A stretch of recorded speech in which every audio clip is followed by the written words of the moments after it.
जय जगन्नाथ बंधु मैंने आम गंजाम डिस्ट्रिक्टर बहुत पुराना रेसिपी बोईतालु पोड़पिठा रेसिपीटा चलतु करवा आपको कखारू पोड़पिठा भी कहते यहाँ बहुत नरम होती बहुत सहजरे होटा बहुत टेस्टी भी आपको आपण 5-6 दिन पर्यंत रखी खाई पारे देखो केते बढ़िया नरम होती आपण मोर एक्जाक्ट मेजरमेंट अनुसार करूँ बहुत टेस्टी हम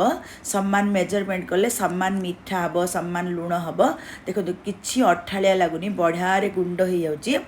से मु चुले गोटे प्रेसर कुकर नहीं आई पूरा पाचिला बोईतालु 1.5 किलो मुझे नहीं ता पछपटर चोपाड़ा बाहर करके मंजी बाहर कर छोट छोट कर काटी देछि टिके पानी गोटे आधा कप पानी आमे प्रेसर कुकर रे देकी गोटे सीटी आसवा पर्यंत सिझेदेबा आपण खोलार भी सिझेले हम किंतु अधिक समय लागिवो कहिके मु प्रेसर कुकर रे सिझे देछि देखो आमर सीटी आसिक बढ़िया सिझी जाइए ताको गोटे बाउल को बाहर करदेली चलतु बर्तमान आम पोड़पिठा कर प्रोसेसटा करवा आमर जो बोईतालु मु आधा किलो चाउल पाउडर देदेली आधा किलो चीनी देदेली गोलमर्च गुंड दरदरा छेचा होती गोटे चामच देदेली गुजराती गुंड गोटे चामच देदेली स्वाद अनुसार आम लुण देदेबा लुण आप कम दौथे काजू किसमिश मु टिके भाजी देछि घीओ रे देदेली नड़िया खंड दे देछि तापर चिना बादाम भी टिके मुझे दे देछि आपण जेकोसी ड्राई फ्रूट्स देले दिंतु ना न दिंतु किसी असुविधा नहीं तापर आमे ताको भल भाव मिसई देबा आपण प्रथमे देखले टिके सुखिला लागुथबो किंतु चीनीटा जेतला मेल्ट हेजिवो सेतेबेले पतला हेजिवो ताकू धरिके आपण करुवे टिके सुखिला रखुवे एटा सुखिला कि पतला हेले किसी असुविधा नहीं आपणकर जदि पतला होताले आपण एथिरे आउ टिके चाउल पाउडर मिसई देबे जदि चाउल पाउडर नथिबो ताहाले सुजी टिके भी मिसई देबे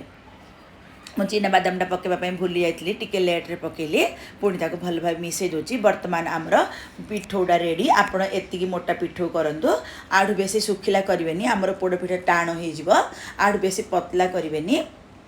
यदि पतला हो चाउल पाउडर टे मिसई देबे मु गोटे केक टिन नहीं आई एटा माइक्रोवेव सेपटा मुझे घी गोटे चामच लगेदेली तापर मु ऑयल पेपर देदेवी ऑयल पेपर उपरे पुणी आउ थे मु घी टे लगेदेवी बाहर करने सुविधा हम आपण यदि माइक्रोवेव रे न करेंगे ताहले कड़ाई रे लुण देदेवे लुण देकी तापर स्टैंड रखिदेवे जेकोसी गोटे प्लेट रे ढालिकी गोटे घंटाटी सिझेदेवे मु किंतु माइक्रोवेव रे सिझाऊँगी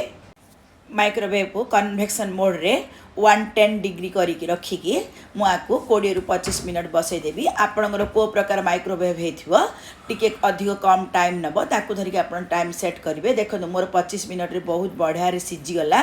गोटे प्लेट को मुझे बाहर कर दूची केते बढ़िया होती ता ऊपर ऑयल पेपरटा आम बाहर करदे बर्तमान टिके गरम अच्छी आपड़ सब बेले ठंडा है पोड़पिठाटा काटुवे कहले साइज रे काटी हम कि मुझे वीडियो कर मोर गरम अच्छी मुझे काटी दूची बाहर कर सारापर मुझे काटिदेवी आपण एपरी करंतु एंजॉय करंतु भल लगे लाइक करंतु सांग माने शेयर करंतु मते कमेंट करिया पय जम्मा भूलिबेनी ता पूर्व आपण दुनिया को कण रही मोर रेसिपी देखुचंदी प्लीज मते कमेंट करी कहंतु आपण माने आउ कौन सब पोड़पिठा रेसिपी दरकार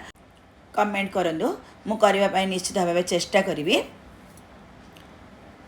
आपण यदि यूट्यूब रे देखुथिबे मो सब्सक्राइब कर दियंतु यदि फेसबुक रे देखुथिबे मो साइड रे थरा फॉलो बटन दबाई दियंतु इंस्टाग्राम रे भी देखुथिबे कहले टिके फॉलो कर दियंतु सांग माने शेयर कर दियंतु देखंतु केते बढ़िया हमर पोड़पिठा हे गेला एपरी करिके एंजॉय करंतु थरे कमेंट करिया पय जम्मा भूलिबेनी मो एथिरु गोटे पोड़पिठा खंड करी आपन देखेबी केते बढ़िया होइछि अठालिया अंश हेनी कारण हमर घी गोटे चामचटी पड़छि एंजॉय करंतु रहिली।